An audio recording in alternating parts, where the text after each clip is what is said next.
Buenos días, muchachos, nuevamente. Vamos a iniciar la clase de hoy. Les doy la bienvenida a todos y cada uno de ustedes. Hoy que es martes 2 de marzo del año 2021. Vamos a continuar. Les he dejado algunos aspectos, algunos adelantos de lo que estamos hablando con respecto a lo que es la competencia. En materia de amparo, muchachos, la competencia es muy importante. Perdón, ¿todos están escuchándome Sí, profesor. correctamente? Sí. Sí, se escucha. Ok. La competencia en el juicio de amparo es fundamental. La competencia nosotros nos indica en los juicios de garantías que no todos los trámites de juicio de amparo lo va a conocer una misma autoridad. Lo hemos estado comentando.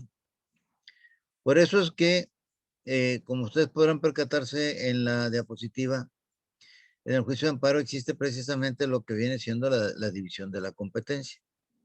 Habíamos comentado de que en el caso específico de del amparo indirecto, el juez de distrito es el competente para conocer y resolver el amparo indirecto. En relación al amparo directo, es competente para conocer también el Tribunal Colegiado del Circuito. Ojo, en ambos casos, la Suprema Corte de Justicia de la Nación pueden resolver tanto un juicio de amparo indirecto como un juicio de amparo directo. Dependiendo la naturaleza, del acto por el cual se viene reclamando. Esto nos da a entender a nosotros que la Suprema Corte, aun y cuando es la máxima autoridad del Poder Judicial de la Federación, es quien puede, por sus características especiales y por la trascendencia del asunto, puede conocer y resolver el amparo indirecto o, en su defecto, el amparo directo. Pero ¿cuál es el procedimiento? Se los voy a explicar a ustedes más adelante en el transcurso de la materia, tanto en un caso como en otro. Cuando la Suprema Corte puede y debe conocer y resolver el amparo indirecto y del amparo directo. Ojo, no estoy hablando de controversia constitucional.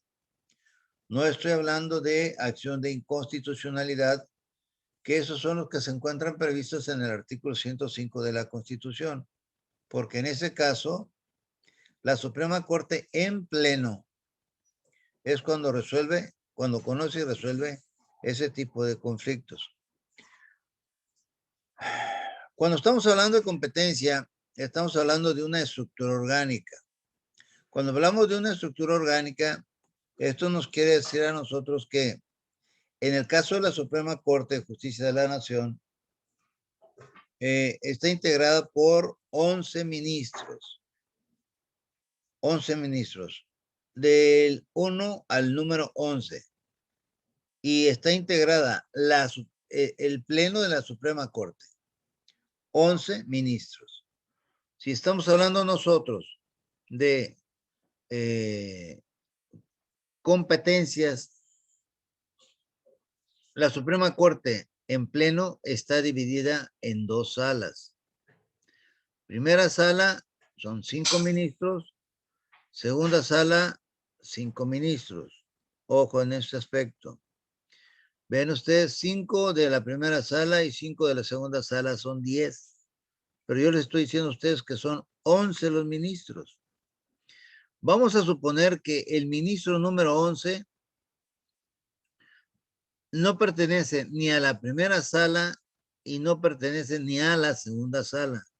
Porque vamos a ponernos en el supuesto del que el ministro número 11 es el presidente de la Suprema Corte de Justicia de la Nación. Entonces quiere decir que son 5 ministros de la primera sala de la Suprema Corte, más otros 5 ministros de la sala segunda de la Suprema Corte, son 10. Y el ministro número 11, que no pertenece ni a la primera sala ni a la segunda sala, es el presidente de la Suprema Corte, lo que hoy viene siendo el ministro Saldívar. La primera sala de la Suprema Corte, a su vez, integrada por 5 ministros, estamos hablando que entre esos 5 ministros cuenta con un presidente de la primera sala. Y lo mismo ocurre con la segunda sala. En la segunda sala, también integrada por 5 ministros, entre ellos hay uno que es el presidente de la segunda sala. Entonces, quiere decir que tenemos nosotros 3 presidentes en lugar de 1. No es así. Cuando la primera sala cuando están sesionando los ministros en salas, cada sala tiene su presidente. Competencia. La primera sala de la Suprema Corte, y esto anótenlo porque eso se lo voy a preguntar. Por favor, anótenlo. La primera sala, muchachos, tiene competencia para conocer y resolver asuntos en materia penal y civil. Repito, la primera sala tiene competencia para conocer y resolver asuntos en materia penal y civil. La segunda sala tiene competencia para conocer y resolver asuntos en materia administrativa y laboral. Dirán ustedes, bueno, ¿y qué pasa con las apelaciones, con los recursos de impugnación en relación a las elecciones? A las elecciones para elegir diputados, presidentes, presidente de la República, presidentes municipales, diputados locales, diputados federales, jóvenes, senadores también, jóvenes. El tema relativo a las elecciones, el tema electoral, no es susceptible de juicio de amparo. Lo van ustedes a encontrar en las fracciones de improcedencia en el artículo 61 de la Ley de Amparo. ¿Quién resuelve los asuntos en materia electoral? El Supremo Tribunal Electoral del Poder Judicial de la Federación. Ustedes se podrán percatar que el amparo en materia agraria no aparece dentro de las funciones, porque tiene su propio órgano regulador que resuelve materias de amparo. Con esto quiero decirles a ustedes que cuando se integran y conocen los integrantes, se va a unir la primera sala y la segunda sala, unidas las dos, junto con el ministro número 11, es cuando van a sesionar en pleno. ¿Cuándo sesionan en pleno? Dependiendo de las características e importancia del asunto. En caso de controversia constitucional y de acción de inconstitucionalidad, tienen que resolver en pleno, no en salas, en pleno. Pero cuando van a sesionar en pleno, es decir, cuando se juntan la primera sala y la segunda sala, se juntan junto con el ministro número 11 para integrar la Suprema Corte con los 11 ministros. El presidente de la primera sala deja de serlo, para convertirse únicamente en ministro. Deja de ser presidente de la primera sala. Y lo mismo ocurre con el de la sala segunda. El presidente de la segunda sala deja de revestir el carácter de presidente de sala, de la segunda sala, para únicamente asumir la investidura de ministro de la Suprema Corte. Porque cuando se reúnen en pleno, la única presidencia vigente y que tiene esa característica es el ministro número 11. El número 11 le dije que no pertenece ni a la primera sala ni a la segunda sala. Esto quiere decir que el presidente de la Suprema Corte de Justicia de la Nación es quien va a presidir los trabajos de los ministros de la primera sala y segunda sala ya unidos, pero en pleno. Esto es lo que viene siendo. Los tribunales colegiados de circuito están integrados por 3 magistrados. Y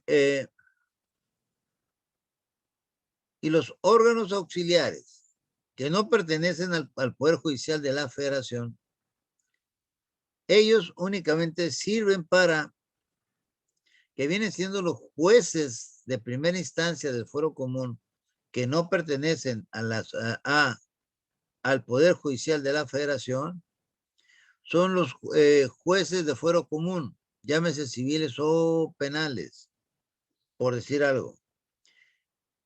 En aquellos lugares donde no existe juez de distrito, reciben la demanda de amparo, dictan las medidas necesarias, solicitan el informe previo a las autoridades y el informe justificado y de inmediato remiten las constancias al juez de distrito de competencia. Por ejemplo, si en Choix o en El Fuerte, lugar donde no hay juzgado de distrito, se libra una orden de aprehensión en contra de X persona, el abogado de El Fuerte puede presentar la demanda de amparo ante el juez penal de El Fuerte o ante el juez civil, si es que hay 2 jueces, pero normalmente son jueces mixtos.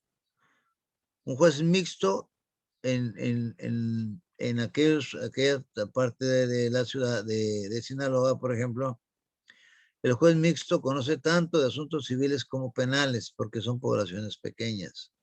No ocupan de que haya jueces especializados. Pues ese juez o esos jueces, cualesquiera que éste sea, ellos pueden recibir la demanda de amparo y pueden resolver acerca de la suspensión provisional del acto reclamado. Dictar las providencias necesarias. ¿Qué son las providencias necesarias? Dictar la suspensión provisional, informarle a la autoridad responsable que X se promovió demanda de amparo. Ella se encarga de hacerle del conocimiento que se le rinda el informe, le remita copia de la demanda de amparo y solicite, expidan el informe previo y el informe justificado. ¿Qué es informe previo? ¿Qué es informe justificado? Son 2 figuras que están dentro del propio juicio de amparo, pero eso se los voy a explicar poco más adelante, para no irme saltando. Bueno, una vez que el juez de El Fuerte haya hecho lo anterior, que haya recibido la demanda de amparo y haya dictado las medidas necesarias y haber mandado que el oficio donde solicita que se rinda el informe previo o justificado, todos los originales, de manera inmediata, lo manda a Mochis, a los Mochis. ¿Por qué razón? Porque en los Mochis, por razones de territorio, de jurisdicción, le corresponden los hechos ocurridos en El Fuerte. Y por esa razón es el juzgado de distrito que esté en turno quien recibe las constancias que le manda el juez penal de El Fuerte, y ellos continúan con el trámite del juicio de amparo. Con esto quiere decir que las autoridades auxiliares del Poder Judicial de la Federación, ellos única y exclusivamente actúan en auxilio de los juzgados de distrito según la ley de amparo en aquellos lugares donde no exista un juzgado de distrito. A ver, ¿hasta aquí alguna pregunta, muchachos?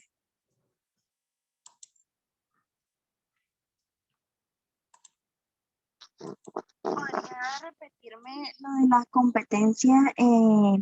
No, ¿perdón? Que si podría repetirme lo de la competencia en materias de la primera sala. Dijo que era civil y ¿cuál era el otro? Sí, permítame tantito, sí, un segundito. Con mucho gusto. La competencia, les decía a ustedes, el amparo,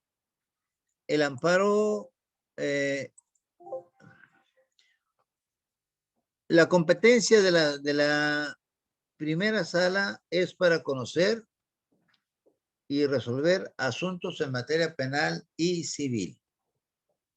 La primera sala.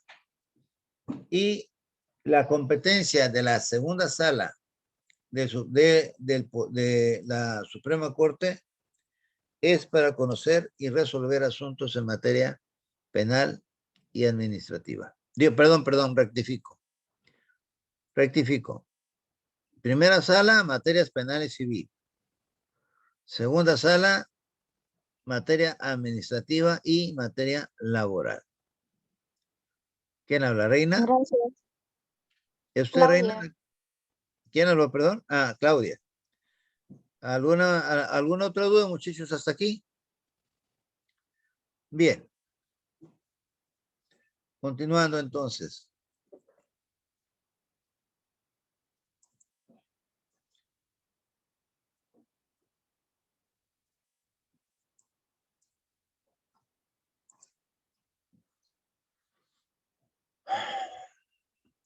¿Cuáles son las reglas procesales para el conocimiento del juicio de amparo? La ley de amparo establece la competencia para quien deba conocer y resolver un juicio de amparo, indirecto y directo. Los recursos de revisión, queja, reclamación e inconformidad. En relación a los recursos que establece la ley, los vamos a encontrar nosotros a partir del artículo 80 de la ley de amparo. Miren ustedes, en el artículo 80, ¿ya tienen la ley de amparo a la mano? Por favor. El artículo 80 de la ley de amparo dice que en el juicio de amparo únicamente se conocerán y se sustanciarán los recursos de revisión, queja, reclamación e inconformidad. Ojo, el de inconformidad es reciente con la reforma a la ley de amparo. Pero si ustedes checan, muchachos, el recurso de revisión que está en el artículo, a partir del artículo 81, ahí nos establece cuándo procede el recurso de revisión, tanto en materia de amparo directo como en amparo indirecto. Pero en el artículo 81 nos establece del 81 al artículo 96, si no mal recuerdo. Nos habla a nosotros de cuáles son los medios o resoluciones que son susceptibles del recurso de revisión. Y ahí nos establece la substanciación del juicio de amparo, que esto lo vamos a ver en capítulos separados. Pero independientemente de ello, ojo, 81 al 96, ley de amparo. Vuelvo a repetirles, si me equivoco, es que no tengo la ley de amparo aquí a la vista. Pero más o menos eso viene siendo. Si me equivoco, pues le ando por muy poquito. Ese es un recurso. Y el recurso de queja lo encontramos nosotros a partir del artículo 97 al artículo 102, 101, 102 más o menos. Y el de reclamación lo tenemos en el 104, 103 y 102. Es hasta el 101 el de queja. Y el de reclamación viene en los artículos 102, 103 y 104. Porque a partir del artículo 105 nos habla sobre las controversias de inconstitucionalidad en su fracción primera y de, de controversias constitucionales en su fracción primera y de acciones de inconstitucionalidad en su fracción segunda. Ahí el propio artículo 105 constitucional viene una fracción tercera, pero no viene al tema. Eso es otra cosa que viene por separado. Yo le decía, regresando a las reglas generales del proceso del juicio de amparo, en la propia ley nos establece quién debe de resolver y conocer y resolver los juicios de amparos directos, que son los tribunales colegiados de circuito. Quiero que se remitan a la ley de amparo porque eso se lo voy a preguntar mañana.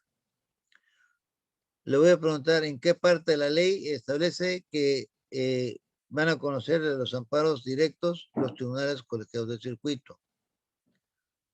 Voy a preguntarles también en qué parte de la ley señala que los juzgados de distrito son los que resuelven el amparo indirecto. ¿Quién resuelve el recurso de revisión? ¿Quién resuelve el recurso de queja? ¿Quién resuelve el recurso de reclamación y cuándo procede? Y eso está bien sencillo. La reclamación únicamente procede contra actos administrativos, y eso lo encontramos nosotros en el 102, 103 y 104, creo que eso vienen siendo. Pero solamente es contra actos administrativos emitidos por los presidentes de las salas, de los tribunales colegiados de circuito, perdón, y de las salas. Y el de inconformidad la inconformidad es única y exclusivamente en relación a las sentencias. Aclara que la sentencia no se encuentre, sentencia de amparo, ojo, cuando una sentencia no está debidamente clara para a quien se le haya otorgado la protección constitucional, entonces promueve el recurso de inconformidad.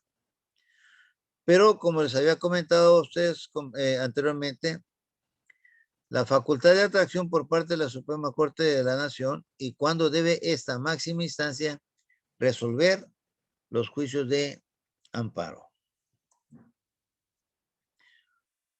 Por otra parte, tenemos nosotros qué viene siendo la naturaleza del acto reclamado.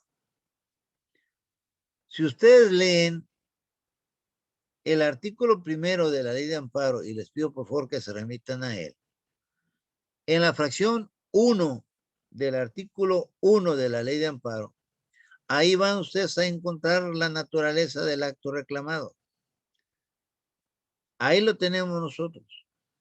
Que en términos generales nos dice a nosotros que en síntesis el acto reclamado es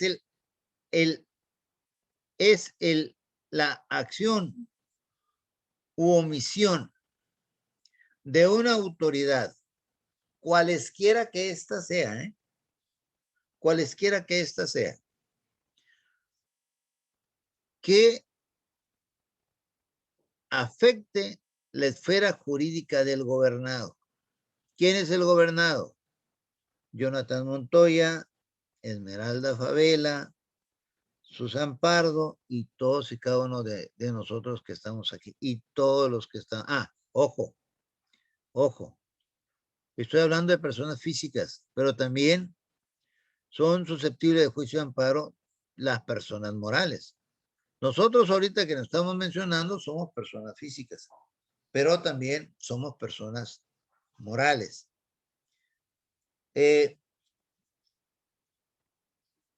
La ¿Cuándo procede también el juicio de amparo? ¿Cuándo procede también el juicio de amparo? También es muy sencillo, muchachos. Si leemos el artículo, la fracción primera del artículo 1 de la ley de amparo, nos vamos a percatar que estamos hablando de que procede contra la, ojo, publicación de leyes, sean autoaplicativas o sean heteroaplicativas. Cuando una ley es autoaplicativa, cuando desde el momento mismo en que se publica, el gobernado, llámese quien sea, Ley, Chedraui, Walmart, Sams, Coppel, López Sánchez Corporation, o sea, mi empresa, no es cierto, no existe. O bien, Susan, Claudia, Lisette, Francisco, Reina, todos nosotros como personas físicas, veamos que somos susceptibles de que en cuanto a la, vuelvo a repetirles, en cuanto a la aplicación de la norma, afectan nuestra esfera jurídica en relación a nuestros derechos humanos. ¿Dónde se encuentran establecidos los derechos humanos del gobernado en la Constitución mexicana? ¿En qué artículos? Del artículo 1 al artículo 29 de la Constitución. La Constitución mexicana, ¿cuántos artículos tiene? El artículo, la Constitución mexicana tiene 136 artículos. Del artículo 1 al artículo 9 estamos hablando de derechos humanos y garantías para su protección.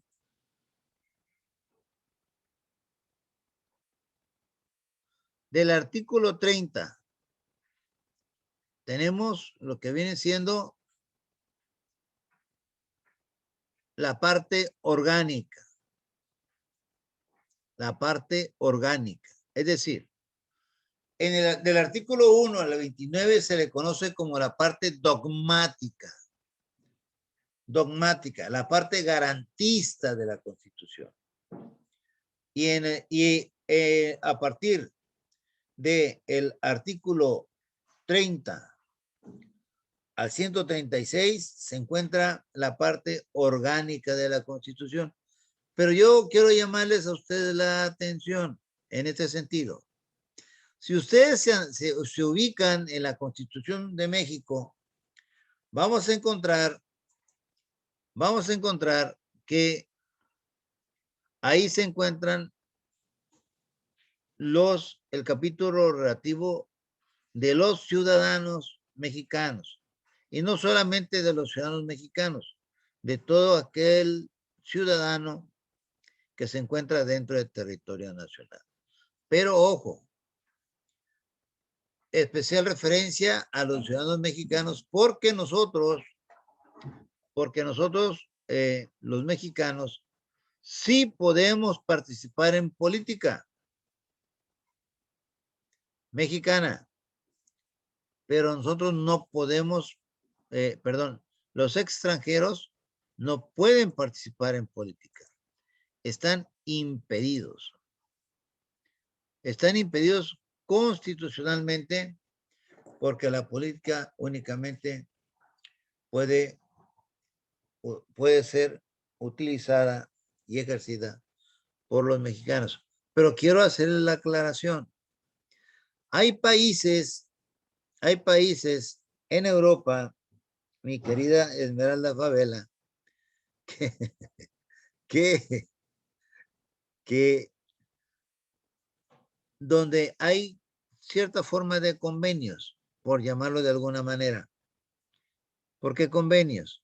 Porque, por ejemplo, en España se le permite a extranjeros que puedan participar en las elecciones para alcaldes.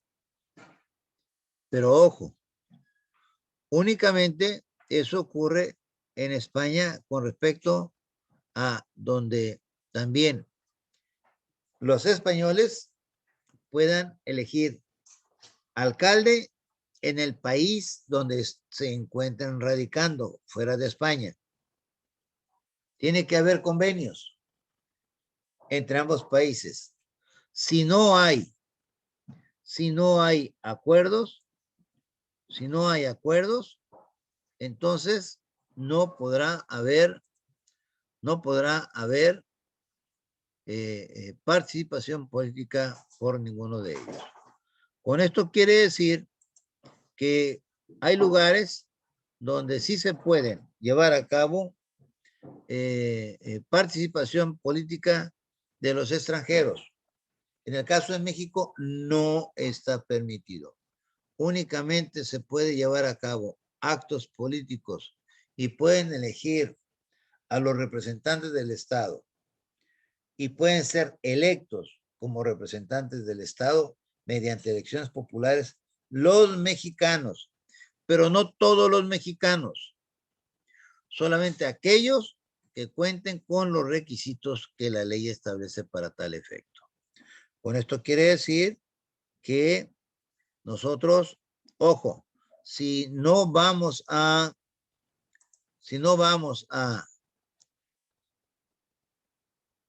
participar en un acto de elección, es porque no reunimos los requisitos que para la ley establece.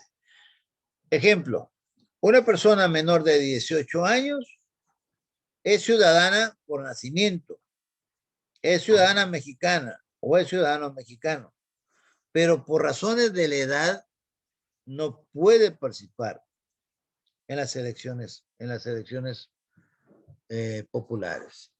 Pero vamos a suponer que cuenta con 18 años, pero si no está inscrito en el Registro Nacional Electoral y no cuenta con la credencial de elector, aún habiendo estado inscrito, siendo mexicano y ser mayor de 18 años, tampoco puede votar. Otra excepción que se encuentra establecida en la propia ley es que siendo mayor de edad, siendo mayor de 18 años, estando inscrito en el padrón electoral y también que cuente con su credencial de elector, pero que se encuentre en calidad de imputado en un juicio donde le han sido suspendidos sus derechos civiles, sus derechos políticos, mejor dicho, sus derechos políticos, tampoco puede participar. Como ni como votante, ni tampoco ser votado. Y hay hoy actualmente otra novedad. Que haya sido una persona, hombre o mujer, que haya sido condenado por delitos de violencia por razones políticas en razón de género. Ojo, sentenciado, no denunciado, sentenciado, condenado. Que hoy, hasta hoy día, hay 19 personas que han sido funcionarios públicos, que han sido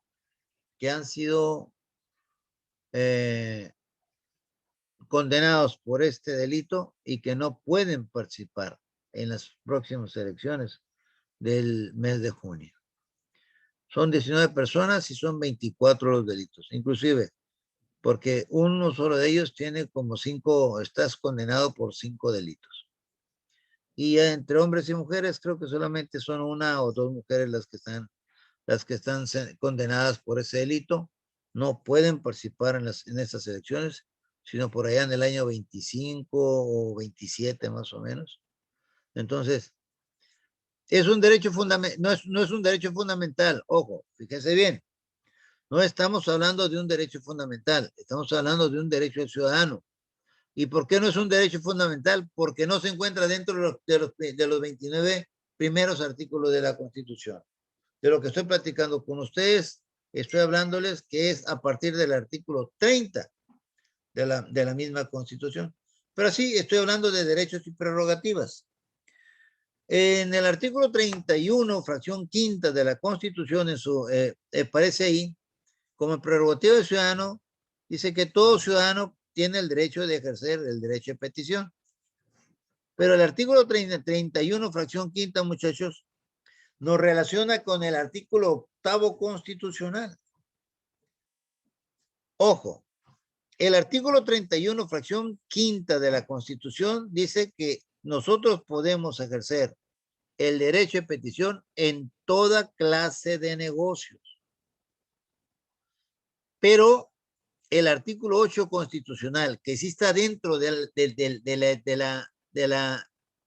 apartado dogmático, del apartado de los derechos humanos en la Constitución, nos establece a nosotros que tenemos que cubrir 3 requisitos para ejercer ese derecho de petición.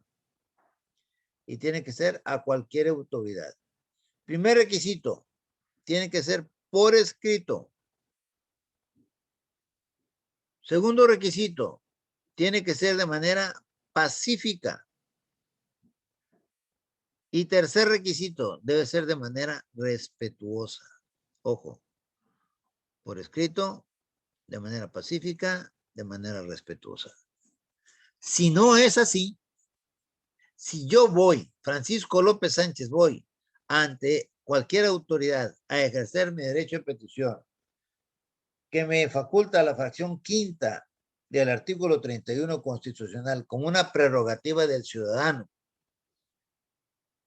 pero no cumplo con lo que me exige el artículo 8 constitucional, si yo llego de manera verbal a solicitar la información a cualquier autoridad, por el solo hecho, fíjense, verbal, pero de manera pacífica y de manera respetuosa, la autoridad no tiene ninguna obligación constitucional de dar el cumplimiento a ese mandamiento, a esa petición.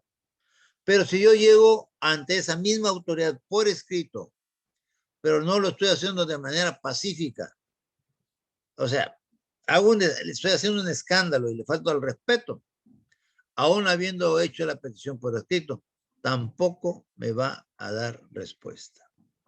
Pero si lo hago yo de manera pacífica, de manera por escrito, pacífico y respetuoso, la autoridad tiene el deber de darme respuesta en breve término. Artículo 8 constitucional. Léanlo, por favor. Pero aquí hay un detalle. ¿Qué es breve término? ¿Con qué se come? ¿A qué se refiere? Por interpretación de la Suprema Corte, muchachos, dice que el breve término se refiere al tiempo estrictamente necesario donde la autoridad recibe el escrito donde se está el gobernado ejerciendo el derecho de petición. Recibe el escrito, tiene conocimiento de la petición y de inmediato tiene que darle respuesta a lo solicitado por el gobernado. Para eso, el breve término, por interpretación de la Corte, habla del término de 10 días. 10 días hábiles. Pero también la Corte dice, dice la Suprema Corte, bueno, dependiendo de la naturaleza de la petición, porque si es en materia fiscal, ya no son 10 días, son 45 días. Y hay varios criterios dependiendo del tipo de petición que se haga. Pero aquí estamos hablando nosotros de que la autoridad tiene el deber. Pero antes de la autoridad, en caso, fíjense ustedes, que la autoridad no le dé respuesta a la solicitud planteada por el ciudadano, está llevando un acto de autoridad por omisión. Es un acto negativo. Algunos tratadistas lo llaman como un acto negativo. ¿Por qué razón? Porque tuvo el deber de darle respuesta por mandamiento constitucional y no lo hizo. Es decir, no llevó a cabo lo que legal y constitucionalmente está facultado, y no facultado, está obligado para ello. Es por eso que en el artículo primero de la ley de amparo, fracción primera, por eso habla de actos u omisiones. En este caso es una omisión. Por eso es que es susceptible de juicio de amparo. Le negó, no le dio respuesta en los 10 días. Ustedes van entonces a promover el amparo contra esa autoridad, mostrando con el documento donde ustedes solicitaron la información y que hizo caso omiso la autoridad, y le van a otorgar la protección constitucional para el efecto de que dé respuesta la autoridad. Pero fíjense bien, el hecho de que dé respuesta a la autoridad no necesariamente tiene que darle respuesta conforme a los intereses de ustedes como gobernados. Puede ser contrario a los intereses de ustedes o puede ser favorable a los intereses de ustedes, pero le tiene que dar respuesta en un sentido o en otro. ¿Ok? En ese sentido, estamos hablando de si la petición es en Culiacán, tiene que ser, y la autoridad de Culiacán no va a conocer del juicio de amparo un juez de distrito de Culiacán, de Mazatlán, perdón, ni de Los Mochis. Tiene que conocer y resolver un juicio de amparo el juez de distrito de Culiacán. Ojo, eso se llama competencia en razón de territorio. Y pues hasta aquí si quisiera saber algún comentario. A ver, ¿alguien quiere comentar algo al respecto, por favor? Adelante, Jonathan.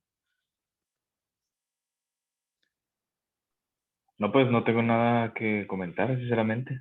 ¿Está claro todo, perdón? De momento sí, tengo las cosas claras.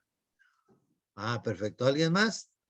Pero por favor, con toda la confianza del mundo, se los pido porque ahorita es el momento de preguntar. A ver, Susan Pardo. Susan Pardo. Yo no tengo nada que decir, maestro. Todo lo que ha hecho lo he entendido. Nada más había tenido un problema con lo primero que dijo de la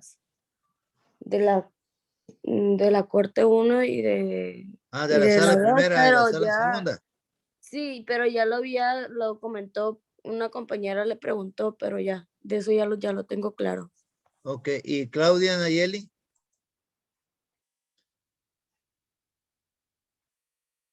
¿Está presente, Claudia? ¿Y Reina Castillo? ¿Todo bien, hija? Todo bien, profe. Ok, hija. ¿Y Michelle? Matt, ¿o a qué Michelle se refiere? A usted, Michelle. Michelle, ¿qué? Carla Michelle. Carla Michelle Díaz. Calderón Díaz. Sí. Bien, ¿Y hay profe. otra Michelle? Apunté todo. Hay Sí. otra Michelle, ¿verdad? Sí. ¿Cómo se pida? Yo, profe, grande. Grande. Ande, sí. A ver, hija, ¿usted alguna pregunta, algún comentario? Yo sí tengo una duda, profe.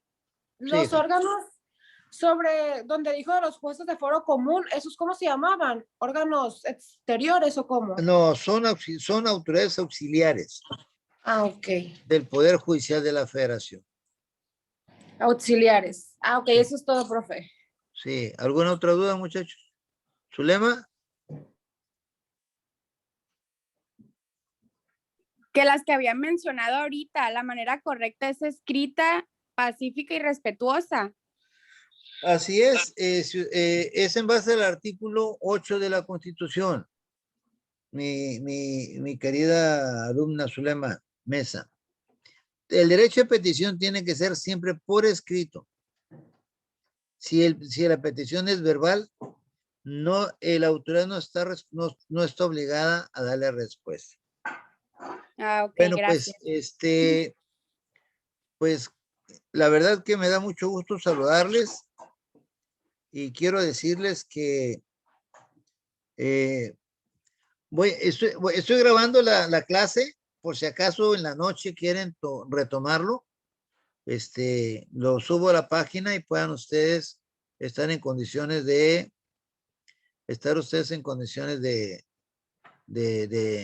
verla con más calma, ya que vean la novela o vean la película de Netflix, si es que por ahí hay. Que por cierto, les voy a recomendar una serie muy buena que me trae bien encantado ahí. Y estoy impresionado porque a los actores principales han tenido como unos 250 enfrentamientos a balazos y ni un rasguño han recibido. Ya se podrán imaginar. Pues me da mucho gusto verlos, muchachos. Por favor, no vayan a salirse de la transmisión para tomar fotografía y tomar la asistencia de ustedes. ¿Sale? Por favor. Gracias. Bonito día. ¿Alguna otra duda de veras? ¿Todo bien? Ok. No salgan de la línea, por favor. Gracias.